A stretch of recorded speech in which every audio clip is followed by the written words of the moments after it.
Alors, la première question que je voulais vous poser, Jacques Attali, euh, au sujet donc, de votre dernier livre, il y aura d'autres jolis mois de mai, c'est l'explication de l'une des citations que vous avez mises en exergue.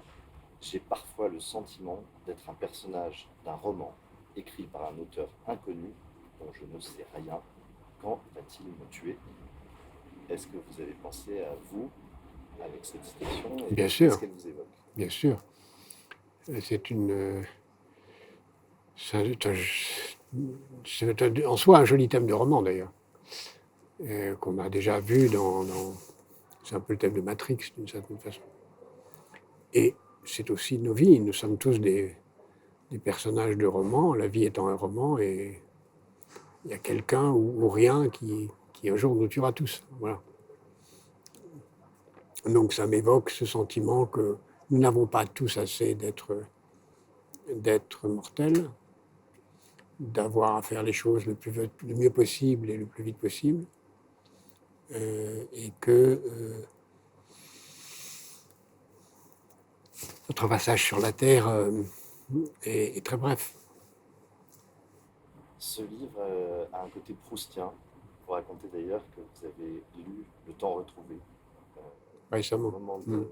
de penser à son écriture, il y a bien sûr un écho entre le Jacques Attali d'aujourd'hui et celui du récit, c'est-à-dire celui des années 70 et 80 essentiellement. Proust, justement, dans Le Temps retrouvé, si je ne me trompe pas, parle du chagrin qui seul développe les forces de l'esprit.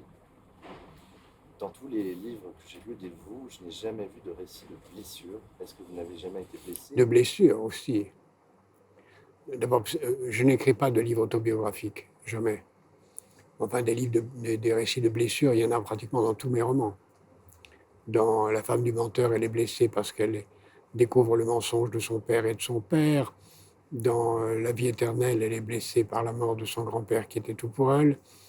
Dans, dans Le premier jour après moi, il est mort, donc il souffre du fait d'être mort. Dans, Notre vie, disent-ils, il est blessé très profondément parce qu'il souffre de son incapacité à dépasser ses tocs, et en particulier sa capacité visionnaire. Donc tous mes personnages, par nature, dans les romans, souffrent. Alors comme je n'ai pas écrit de roman autobiographique, je n'ai pas écrit sur moi souffrant, mais j'ai écrit sur la consolation, donc forcément sur le chagrin. J'ai beaucoup apprécié votre biographie de Pascal. Vous terminez sur son sourire. Forcément, on pense un peu à vous. Vous avez l'air parfois d'avoir un regard à la fois amusé et détaché sur toutes ces choses que vous avez vécues, sur le pouvoir, sur les hommes que vous avez vus passer, monter, tomber. Est-ce que vous portez plus que jamais ce regard? D'abord, je suis toujours dans l'action. En dehors de ma vie d'écrivain, j'ai d'autres vies, et je suis vraiment encore beaucoup, beaucoup, peut-être plus encore que jamais dans l'action. Et le sourire est nécessaire. D'abord, c'est le sourire de la confiance dans l'avenir. C'est le sourire qui crée les conditions de la joie, parce que sourire est vraiment nécessaire à la santé. Quand on sourit, on crée les conditions de son propre bonheur intérieur, et le sourire, ce n'est pas par hasard s'il est si important dans l'histoire de l'art. On le trouve à la fois dans la sculpture médiévale, l'ange qui sourit de Reims, dont on m'a souvent dit que je lui ressemblais, la Joconde, Javaïrman 7, le Bouddha qui sourit encore. Enfin, c'est vraiment un invariant de la culture que le sourire comme condition de la sérénité et du dépassement. Et puis, c'est à la fois un acte d'optimisme, mais c'est aussi un acte de défi. Tout le monde connaît la célèbre photo de ce condamné à mort mexicain qui sourit, un cigare à la main. C'est un acte magnifique. Et, et le sourire est une façon aussi d'être indulgent à l'égard des autres, mais ça ne veut pas dire de ne pas être exigeant. Quels seront les autres jolis mois de mai, à votre avis?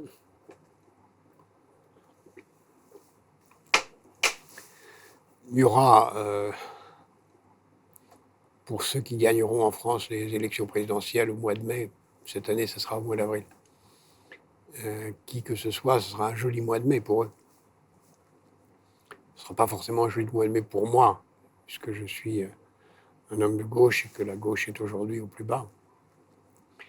Mais il y aura d'autres jolis mois de mai dans mon esprit, c'est-à-dire des moments où la France retrouvera sa dimension porteuse de lumière, porteuse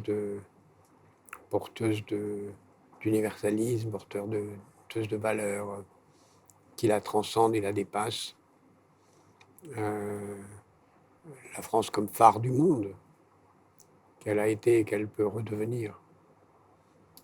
Je pense que ça reviendra. On est dans une période de cristallisation de cela, comme ce fut le cas dans les années 60, 70, et il a fallu attendre 80. Donc on est dans cette période de cristallisation. Il n'y a pas encore les gens qu'il faut, mais les idées sont là. Et il y a plusieurs jeunes prometteurs. Et vous pensez que c'est une cristallisation qui aura lieu à gauche ou justement à droite? Est-ce que l'histoire est un balancier, À droite, elle a eu lieu. Aujourd'hui, les gouvernants sont de droite, sauf peut-être le président qui essaye d'être les deux à la fois. Et tout le reste sont des gens de droite. À une ou deux exceptions près, tout à fait honorables, mais le gouvernement est pour l'essentiel de droite. La majorité présidentielle est de droite et l'opposition est de droite. Donc tout se joue à l'intérieur de la droite. François Mitterrand avait l'habitude de dire, là vous vouliez me parler d'écrivain, mais on parle de petite politique. Que si la gauche ne fait pas 43% des voix, elle n'a aucune chance. Elle en est à 35%. Donc elle n'a aucune chance. Vous l'écrivez effectivement. Pour finir sur ce sujet politique, la différence entre la droite et la gauche pour vous? Parce que là, à vos yeux, c'est donc plutôt un régime de droite. Pour la droite, c'est moi d'abord. La gauche, c'est j'ai besoin des autres, en gros. Vous écrivez, donc vous avez conseillé ou lancé, ou conseillé et lancé plusieurs présidents de la République dans ces dernières décennies, 4 sur les 5 derniers, si je calcule bien. Et pourtant, vous écrivez n'avoir jamais eu aucun pouvoir. Qu'est-ce que c'est que le pouvoir, Jacques Attali? Le pouvoir, c'est de décider. Le vrai pouvoir, c'est quand vous dites quelque chose et ça se fait. Quand vous tranchez dans différents choix. Moi, j'ai été dans cette situation dans différentes circonstances, dans les organisations que j'ai créées à Londres ou à Paris, où je suis dans cette situation de décision. Mais auprès des présidents de la République, heureusement non, puisque heureusement la démocratie fait qu'un conseiller n'est jamais quelqu'un qui décide.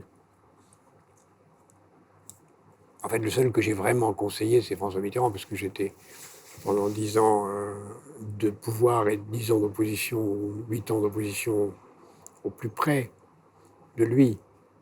Après, le hasard a fait que Nicolas Sarkozy m'a demandé un rapport un peu à la cantonade et que les deux présidents de la République successifs ont été mes assistants et sont des amis, et donc il m'arrive de leur donner un avis. Mais je n'ai aucun pouvoir dans ces cas-là, comme je n'en avais pas auprès de François Mitterrand.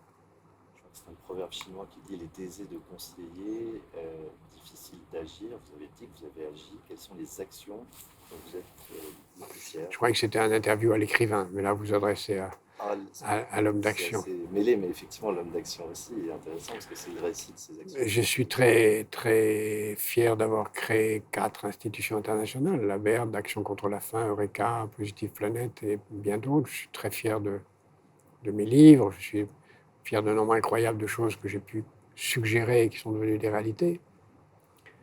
Voilà, la liste est très longue.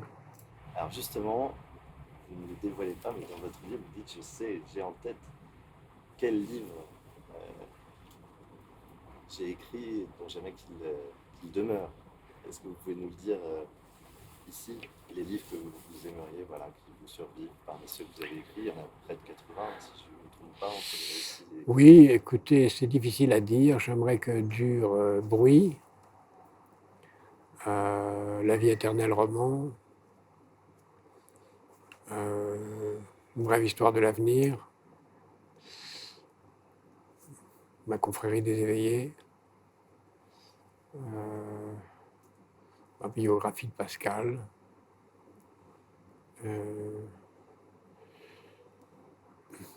Bon, si déjà ces 5-là durent, c'est bien. Quelle est récemment la lecture qui vous a le plus illuminé? Est-ce que c'était justement Le Temps retrouvé?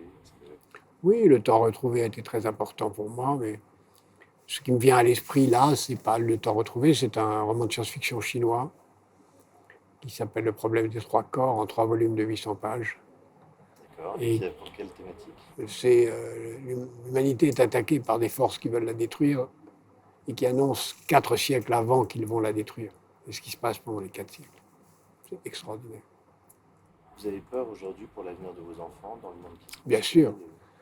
sûr, j'ai peur, mais c'est pas encore perdu. Donc je pense que, et c'est pourquoi d'ailleurs je m'occupe que de ça, de travailler, de mon travail, c'est aider à ce que le monde soit vivable, que le climat soit supportable, que tout se passe le mieux possible.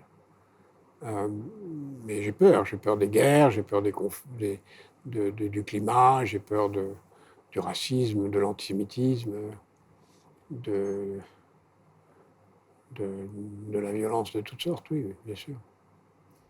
Dans votre livre, j'ai trouvé, c'est peut-être pas paradoxal, vous me le direz, mais à la fois comment dire, des références fortes à la France, à un certain amour de la France, et en même temps à une vision très universelle. Et par exemple, vous en parlez du nomadisme. Comment vous conciliez cet amour d'un pays et cette passion universelle? Est-ce que c'est le propre de la France ou est-ce que c'est votre Je vision pense qu'il y a quelques peuples qui pensent que ce qui est bon pour eux est bon pour le monde. C'est le cas de la France, c'est le cas aussi du peuple juif, c'est le cas des Américains. C'est pas le cas de beaucoup de peuples. Peut-être un peu les Anglais aussi. C'était le cas du peuple romain. Alors, pour ce qui est de personnel, je suis d'abord un être humain. Je suis un Français de raccro, parce que la France ne voulait pas tellement de nous, et puis finalement on nous a acceptés, et j'ai été très très bien reçu, et je suis très heureux d'être ici et d'être cela, et très reconnaissant à la France, et puis même si j'ai le sentiment d'avoir bien rendu ce qu'elle m'a donné. Donc je n'ai pas de sentiment de dette à l'égard de la France. Je pense que nous sommes tous des nomades, parce qu'on est tous des voyageurs de l'univers. Et je pense que cette contradiction entre nomade et sédentaire n'a pas de sens. J'ai cité encore hier un proverbe japonais que j'aime beaucoup. J'avais cité dans mon livre sur l'histoire du nomadisme, qui est quand tu es à la maison, pense au voyage. Quand tu voyages, pense à la maison. C'est-à-dire qu'il faut être les deux à la fois. Quand on voyage, il faut penser à sa maison, avoir cette nostalgie, mais aussi penser à ceux qui sont à la maison et qui vous reçoivent, et donc être aussi respectueux possible. Et quand tu es à la maison, pense au voyage, ça veut dire pense aussi à ceux qui viennent chez toi pour les recevoir le mieux possible. Il ne faut pas faire cette dichotomie. L'humanité, nous sommes multiples. Nous ne sommes pas réduits à une seule chose. Donc je suis à la fois français, juif, mais aussi homme, être vivant, chef d'orchestre, écrivain. J'y pense, vous avez lu pardon, Le siècle juif, j'ai oublié. Non, je n'ai pas lu ce livre. Je parle justement d'une inversion entre un monde apollinien et un monde mercurien. Donc justement l'idée que les Juifs avaient tendance à se réenraciner et qu'à l'inverse, monde, le reste du monde avait tendance à se nomadiser, à être dans une espèce de paradoxe. Il y a dans le peuple juif cette dualité entre la terre et le livre, et qui sont le nomadisme et la sédentarité. Donc c'est un peuple qui est lié à la fois à une terre et à un livre. Le livre, c'est nomade par définition. Mais en effet, il y a eu la sédentarité, enfin la terre pendant 1000 ans, le livre pendant 2000 ans, la terre pendant 70 ans, et puis maintenant il y a un équilibre entre les deux, quoi. Il y a un très beau souvenir, justement, on aimerait en savoir plus. Vous racontez que vous avez passé la nuit avec Fidel Castro et Gabriel Garcia Marquez Oui. à échanger tous les deux. Alors, d'abord, on aimerait savoir un peu ce que vous vous êtes dit. Est-ce que, après vous dites aussi, mais est-ce que c'était bien ou mal, vous parliez d'exercice de discernement, de passer la nuit avec un dictateur, finalement, ou est-ce que vous ne le voyez pas comme ça? Et effectivement, qu'est-ce que vous pourriez nous dire de cette Ah, soirée? c'était très romanesque, évidemment, parce que je suis arrivé à l'équivalent de, je crois, 4 heures d'après-midi à Cuba, ce qui était déjà 10 heures du soir.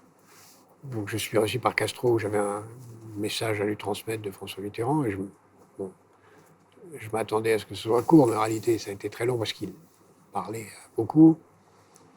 Et puis, il m'a parlé de tas de choses, de lui, de François Mitterrand, de ce qu'il faisait. Je n'étais pas dupe, hein. Des dictateurs, j'en ai vu plein. Hein.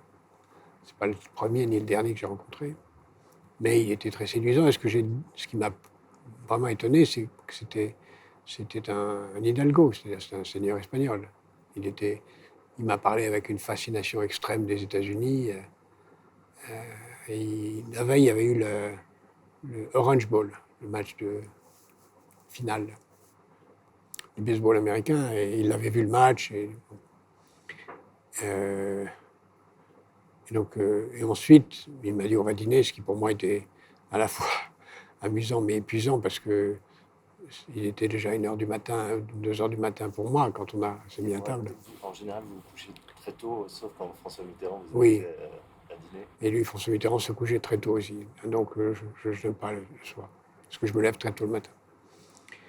Et donc on va dîner, d'ailleurs on traverse tous les deux le palais présidentiel, et je vois que sur une table à côté de son bureau, il y a la photo du roi Felipe d'Espagne. C'est-à-dire la photo du roi d'Espagne, Très surprenant. qui montrait l'attachement de Cuba à son histoire. Et puis on s'installe à une table sur la terrasse, je me souviens toujours, et je vois Gabriel, que je connaissais déjà, qui était un ami de longue date. Pas un ami, quelqu'un que je connaissais de longue date. Depuis longtemps. Et donc la conversation a été d'abord entre les deux, parce que c'était des amis très intimes.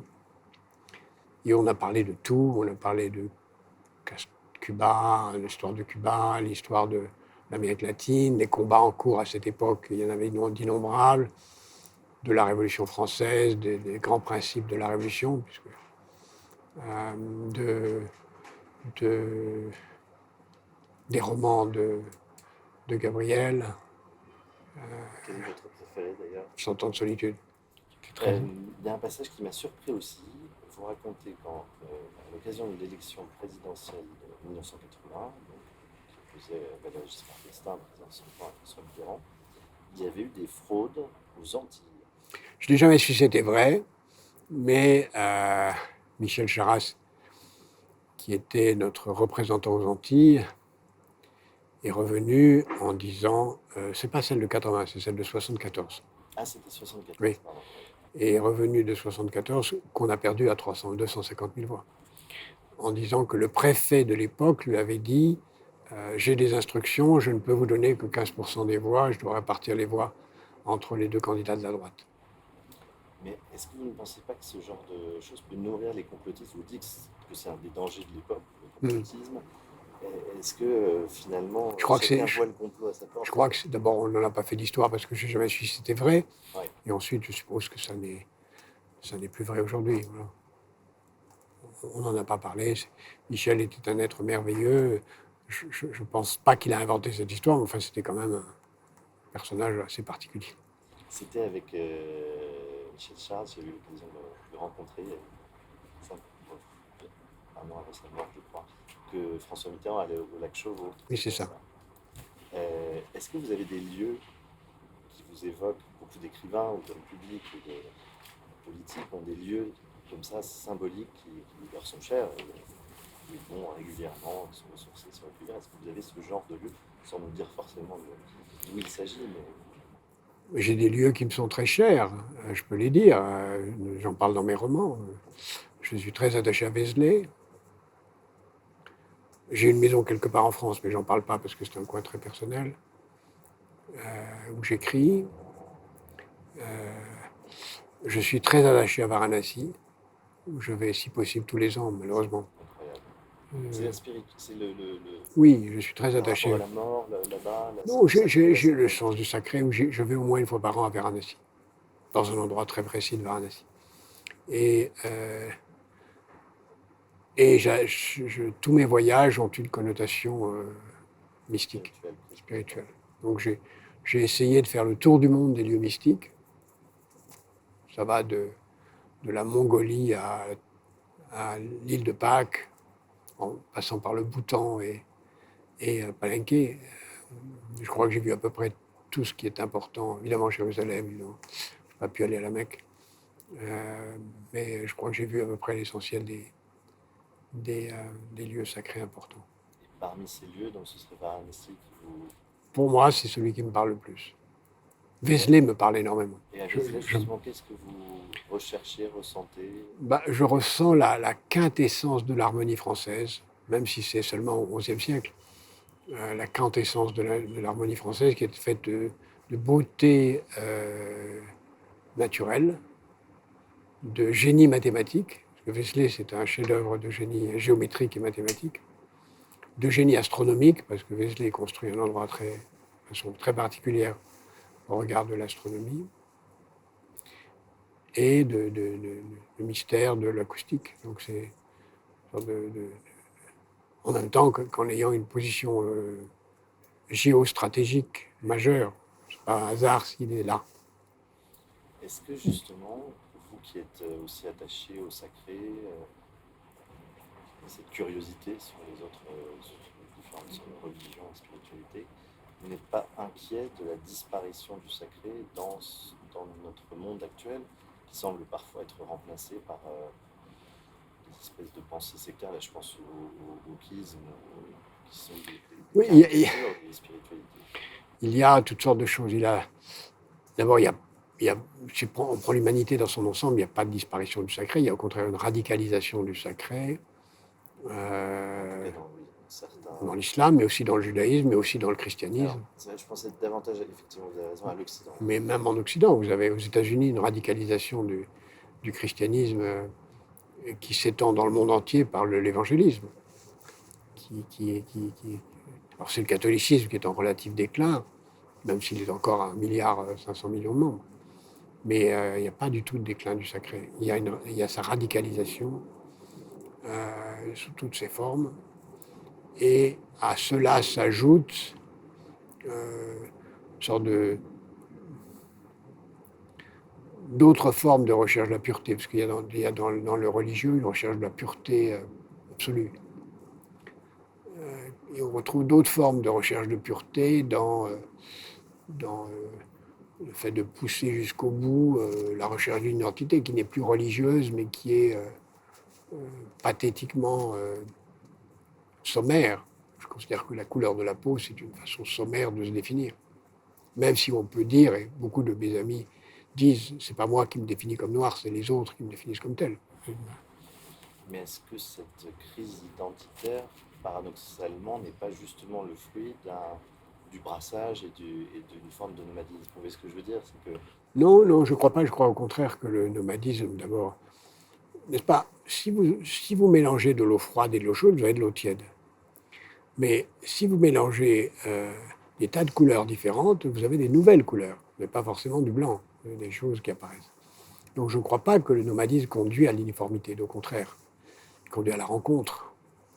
Il conduit, normalement, il devrait conduire à la curiosité, à la tolérance et à l'apprentissage. Les seules choses nouvelles, il n'y a rien de nouveau qui ne soit un pont. C'est en faisant un pont entre des choses différentes qu'on trouve du nouveau. C'est en faisant un pont entre des choses que personne n'avait pensé à relier. Le pont, c'est le nouveau. Et si vous regardez même la méthode scientifique, c'est toujours de faire un pont. Si vous regardez même les méthodes les plus sommaires d'aujourd'hui, qui sont la corrélation, c'est faire un pont entre des choses que personne n'avait pensé à relier. Par exemple, que la couleur de votre chemise a une relation avec la nature de ce que vous allez acheter tout à l'heure sur Amazon. C'est ça ce que fait l'intelligence artificielle, c'est des ponts. Donc, pour faire des ponts, il faut connaître des îles.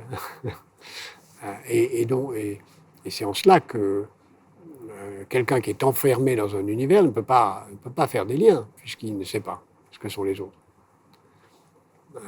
Et donc, le nomadisme est la clé même de l'innovation, puisque si l'innovation est un pont, il faut avoir été ailleurs pour les faire. Mais est-ce que ce n'est pas, entre guillemets, réservé à une certaine élite? Oui, On a bien. toujours eu des noms comme Erasme, enfin autant de Hmm. la Renaissance que d'ailleurs auparavant, il était Khaldun, Erasme, Rabelais étaient des voyageurs, étaient des hommes ouverts sur le monde.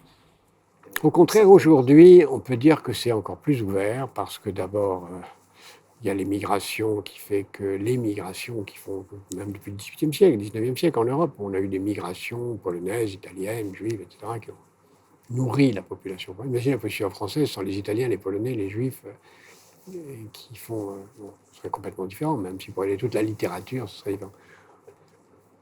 À cela s'ajoute aujourd'hui non seulement la migration venue d'ailleurs, mais s'ajoute les médias qui vous permettent d'avoir accès au monde entier. Donc, l'idée qu'on puisse,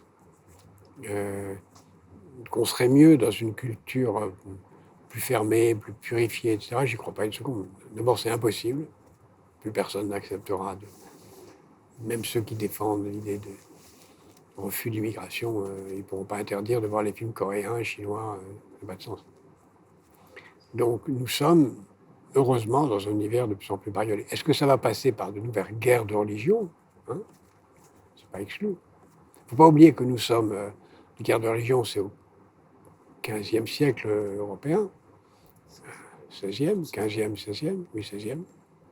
Ben, nous ne sommes pas encore au XVIe siècle de l'islam. Donc, Est-ce qu'il n'y a pas une nuance entre la fermeture et un brassage tellement fort qu'il crée une perte d'identité? Justement, c'était en France le principe de l'assimilation. Vous citiez les Polonais, les Belges, les Juifs, dans un premier temps Ashkénazes, puis séfarades, se sont fondus très largement dans l'identité française parce que le nombre des personnes concernées était relativement réduit par l'ensemble de la population et que le pays était très sûr de son identité. vous avez raison, c'est une menace réelle qui fait qu'aujourd'hui, l'identité, et c'est Camus qui l'a écrit avant, bien que d'autres l'aient pensé avant lui, mais l'identité, c'est la langue. Mon pays, c'est la langue française. Donc, la chose qu'il ne faut jamais tolérer, c'est qu'on vive dans une autre langue que le français en France. Ça, c'est absolument fondamental. Alors qu'on ait d'autres cultures, d'autres musiques, pourquoi pas. Qu'on parle d'autres langues, bien sûr, aussi. Mais il faut vivre en français, travailler en français, vivre en français. Il faut que les enfants, plus que les parents, fassent les efforts de l'école.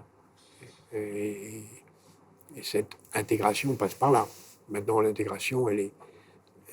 Peu de gens savent qu'il y a beaucoup plus de mots d'arabe dans la langue française que de mots gaulois.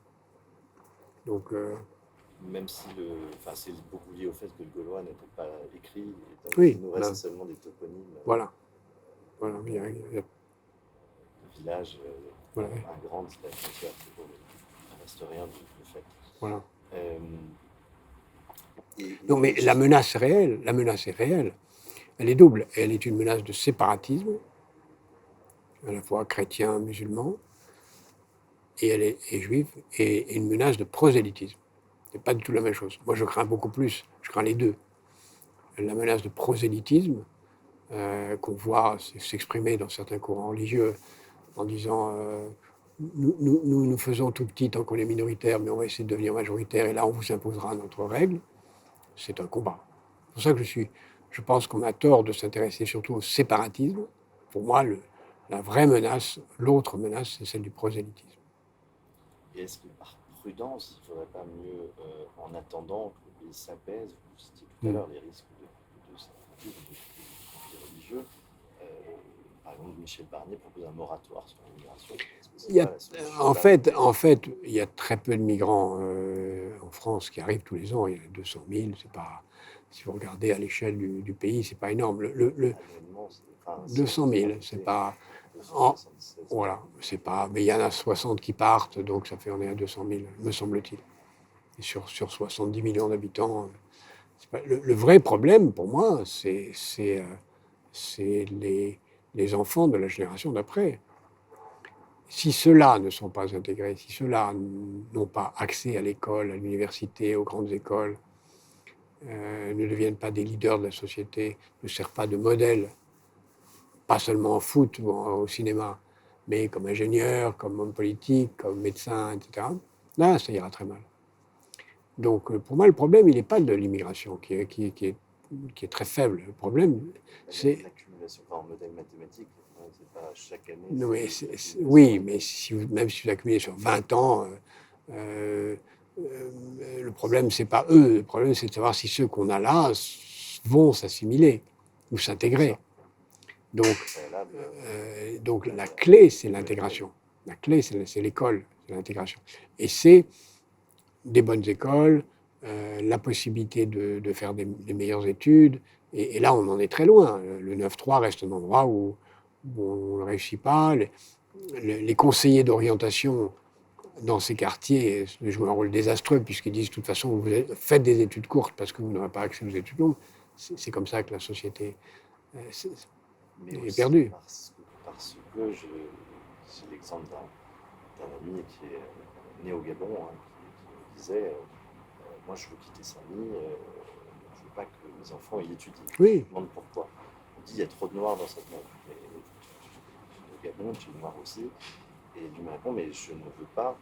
Dans la classe de mon fils, il y a 28 enfants sur 30 qui ne parlent pas français à la maison. Mais oui, mais c'est inacceptable. Quand vous avez tellement d'enfants que vous n'êtes plus mathématiquement. Non, mais il y a un principe de réalité. C'est pas le sujet de notre rencontre. Voilà. Et voilà, j'ai une petite digression.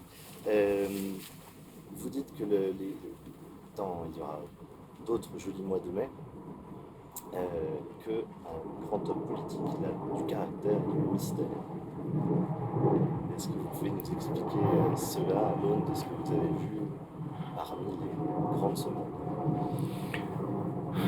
Pardon, excusez-moi. Je vous en prie.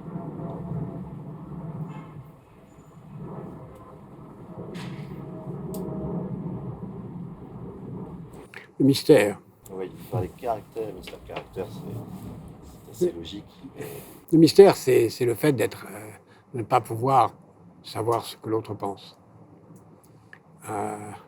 C'est très important en politique de garder cette capacité. Emmanuel Macron l'a, François Hollande l'avait, Nicolas Sarkozy l'avait pas, Jacques Chirac l'avait pas, François Mitterrand l'avait plus que beaucoup d'autres.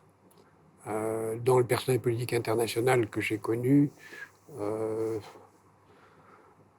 caractère, ils en avaient tous, sinon presque, sinon ils ne seraient pas là. Mais du mystère,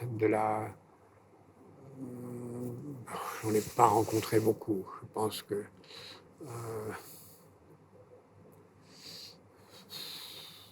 j'ai du mal à trouver quelqu'un qui avait véritablement le mystère qui crée la grande aura. Gorbatchev n'avait pas de mystère, en tout cas pour moi, puisqu'il a eu tout de suite la très grande gentillesse de me traiter en confidence, et donc j'ai su tout de suite où il voulait aller. Tout de suite, c'est dès 86. Même s'il l'a caché pendant 3 ans encore. Même Thatcher n'avait pas de mystère, d'aucune sorte. Les présidents américains, aucun, jusqu'à l'actuel. Mais vous savez, souvent, le mystère, ça peut être soit le camouflage de l'intelligence ou du vide. Vous dites également, je crois que c'est Tchernenko qui vous explique qu'il y aura une guerre nucléaire abominable, c'est pas André Conférence, c'est Tchernenko. Oui, c'est bien Tchernenko. Est-ce que ces gens, en dehors de Gorbatchev, donc vous dites qu'il était lucide, mais imaginaient que l'Union soviétique allait s'écrouler quelques années plus tard? Gorbatchev ne pensait pas que l'Union soviétique s'effondrerait. Il pensait qu'on avait créé un homo soviéticus qui durerait et que l'Union soviétique deviendrait une démocratie comme les autres. Tchernenko pensait faire durer le système et celui d'avant, qui était le plus intelligent de tous, Andropov, qui est mort très vite d'une tumeur au cerveau, lui, il avait une stratégie à la Deng Xiaoping, c'est-à-dire mettre des technocrates au pouvoir, développer l'économie de marché, garder la dictature, un peu ce qu'ont fait les Chinois. Le monde serait complètement différent si Andropov serait encore au pouvoir peut-être aujourd'hui, complètement différent. Il y a 40 ans, mais s'il était resté 20 ans au pouvoir et qu'il avait nommé, comme Deng Xiaoping a pu nommer des successeurs, on aurait un autre monde. Bon, c'est comme ça. Mais lui, aucun d'entre trois, ni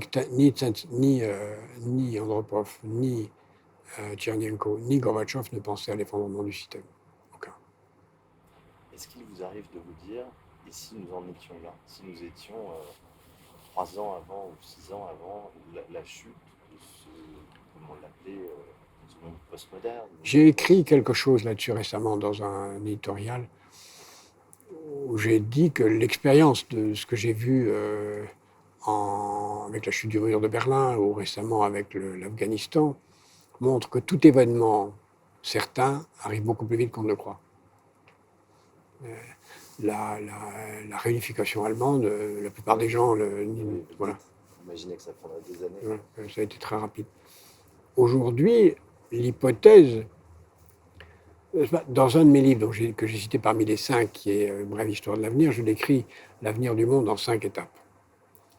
Déclin de l'Empire américain, tentative chinoise de prendre le pouvoir, échec, tentative des entreprises de prendre le pouvoir mondial, échec, voilà, échec, grande guerre et chaos liés à cette situation, et après, une situation harmonieuse avec une sorte de social-démocratie planétaire, respectueuse de la nature. Ces 5 phases, elles sont en train de se dérouler. On est encore en situation de pouvoir éviter la 4e et la 3e. Mais plus le temps passe, plus elles sont là. Et comme elles sont vraisemblables, elles viendront beaucoup plus vite que prévu. Donc le grand chaos, il est là. Et vous n'imaginez pas de retour à la nation? La nation, elle n'a jamais été perdue, elle est là.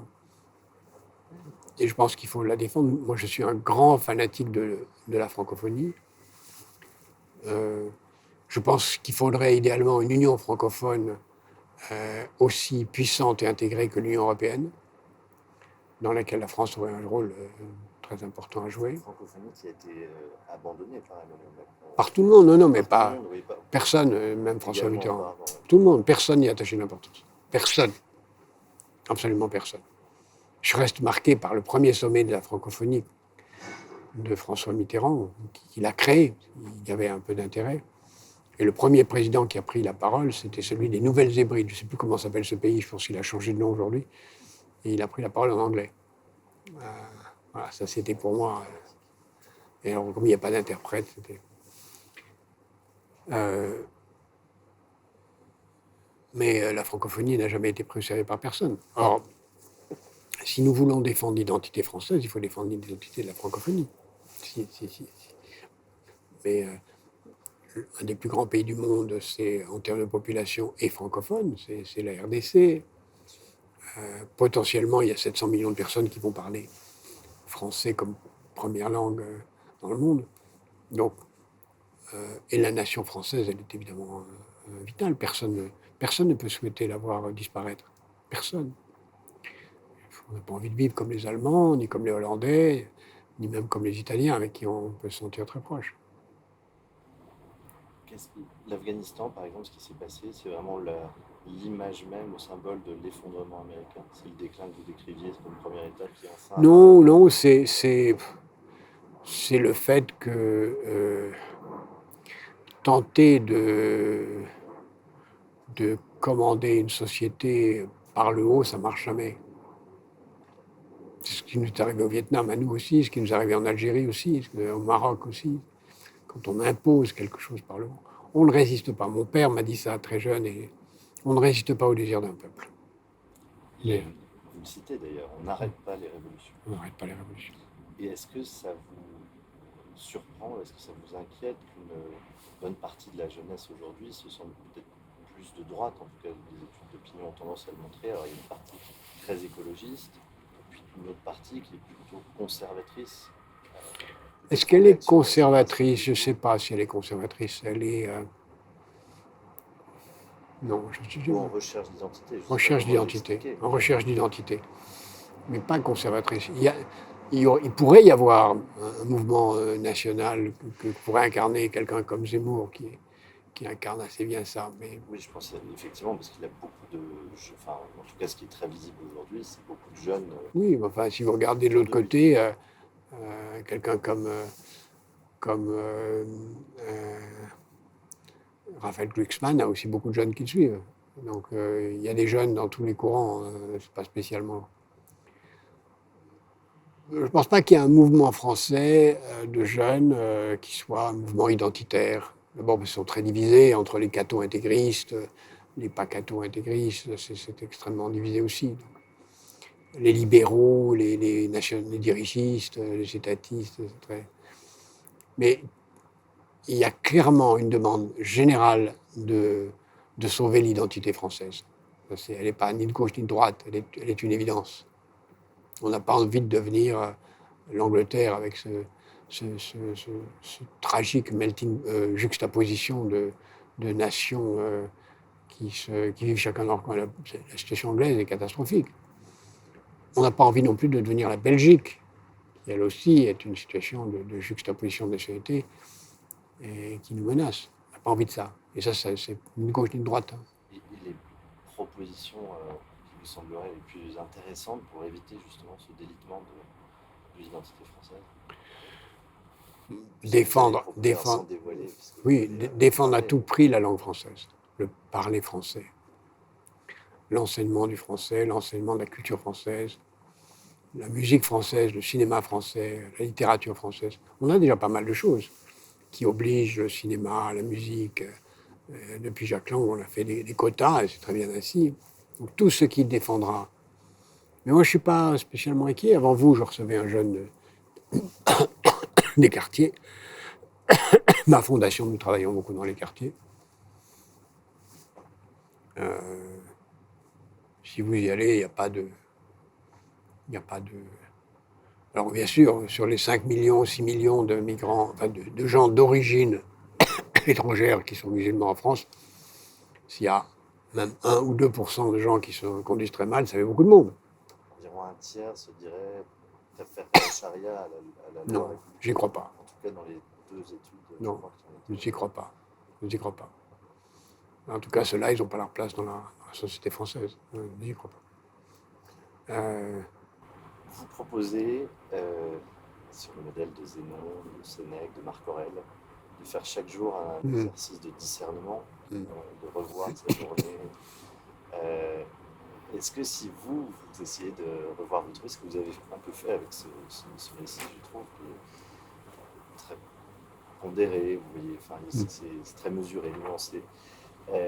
Quelles seraient finalement, quelles seraient les choses dont vous ne seriez pas fier, alors, en tout cas, vous êtes passé à côté de quelque chose à votre avis, ou au contraire, vraiment. On est passé à côté, s'est passé à côté de la francophonie. À côté de la francophonie. On est passé à côté de la réforme de l'école et on est passé à côté des quartiers. Et pourtant, ça a été 3 sujets qui nous ont occupés beaucoup. On n'a pas réussi. Mais ça ne veut pas dire qu'on ne les a pas vus. Les quartiers, moi j'en ai parlé depuis 1974. Dès 80 ou 82, on nomme un monsieur quartier, tout de suite. L'école, ça a été la préoccupation majeure de la gauche. On n'a pas réussi. Est-ce que l'échec ne vient pas d'une forme d'idéalisme, justement, de refus de la réalité en tant que. Je pense un peu, je fais le parallèle avec l'Union européenne, qui s'est construite de manière un peu désincarnée, donc qui a oublié que, oui, le droit est utile pour créer des normes, des lois, une manière de vivre ensemble sans en avoir vraiment le choix, mais qu'elle ne créait pas d'élan, et que finalement l'école, on a voulu que tout le monde accède, par exemple, au baccalauréat. Non, mais. 11% en 81. Non, mais c'est une erreur que je n'ai pas partagée au moment où elle a été faite. Moi, je voulais qu'on mette beaucoup plus l'accent sur la mobilité sociale, la capacité à accéder à l'élite, tout en maintenant l'excellence. Tout ce qui remet en cause l'excellence est mauvais pour tout le monde. Pourquoi ce refus de l'excellence? Est-ce que ça venait, à votre avis, de biais idéologiques, d'un égalitarisme? Ça a été l'uniformité française, c'était partagé par la gauche et la droite. C'est toujours cette... on n'a jamais... Enfin, l'effort, la curiosité, la ténacité, ce qu'on appelle en anglais the grit, n'a jamais été valorisé. Ça pourrait être des idées de droite, mais ça n'a jamais été vraiment valorisé. C'était aussi des idées de gauche. Bien sûr, à l'époque de la Voilà. Troisième République, était Voilà. Mais irriguée par ces voilà. idées d'excellence. Et là, c'est devenu suspect. Or, pour autant, on n'est rien si on n'a pas une excellence qui sert de... Mais pour que l'excellence puisse s'installer, il faut qu'on puisse aller chercher l'excellence jusqu'au plus profond de la société. Et au fond, l'égalitarisme permet d'éviter de chercher l'excellence, ni de ne pas imposer une recherche des meilleurs. Je dois vous laisser maintenant. Pardon ? Je dois vous laisser. Ah, tout de suite, Dans 5 dernière minutes. question. Dans 5 minutes. Dans 5 minutes. Alors, dans ce cas, je n'aurai plus que 2 questions. La première, est-ce que les critiques que vous subissez, les attaques, les reportages voilà, qui chargent, est-ce que ça vous blesse ou est-ce que ça vous est égal ? D'abord, il y a deux sortes de choses. Il y a les reportages faits à partir de fausses citations de moi. Ils sont innombrables. Je suis désarmé, je ne peux rien. Quand quelqu'un cite un de mes livres, entre guillemets, que je n'ai jamais écrit, je ne peux rien. Et puis j'ai même renoncé, j'avais fait des procès en diffamation que j'ai tous gagnés, mais ça ne sert à rien. Vous avez tous gagné tous vos procès sur... Tous. Bah oui, parce que c'est que des faux, quoi. Toutes ces théories du complot sur lesquelles je serais un des maîtres d'un grand complot mondial, c'est ridicule, ça ne sert à rien de se battre contre ça. C'est tellement faux et absurde que je ne peux pas me défendre. Ça n'a pas de sens. Par contre, il y a des critiques très intéressantes. Parfois, il y a des critiques de mes livres qui m'intéressent, que j'apprends. Parfois, je trouve très injustes. Il y a 2-3 personnes qui m'aiment bien et qui écrivent des critiques gentilles, puis il y a 2-3 personnes qui, quoi que je fasse, me critiquent. Intelligemment, mais me critiquent. C'est comme ça. J'essaie d'apprendre de mes critiques. Je les prends avec indulgence. Et puis, dernière question, Jacques Attali, tout simplement, qu'est-ce que vous aimeriez laisser comme trace dans l'histoire ? Dans l'histoire de ces 40 dernières années, vous avez participé à... Mais j'aimerais qu'on s'intéresse à mes idées plus qu'à ce que j'ai fait. J'ai, dans un livre récent qui est malheureusement paru pendant le premier confinement, donc il y a eu une audience relativement restreinte qui s'appelait « À tort et à raison ». J'ai fait avec un journaliste a lu tous mes livres, Frédéric Tadei, et il m'a interrogé sur mes idées, mes concepts. Je pense qu'un grand nombre de concepts que j'ai développés sont très prémonitoires et peuvent être très utiles pour agir demain. En particulier ceux que j'ai développés dans Une brève histoire de l'avenir et dans beaucoup d'autres livres autour. J'aimerais qu'on s'intéresse plus à mon travail d'écrivain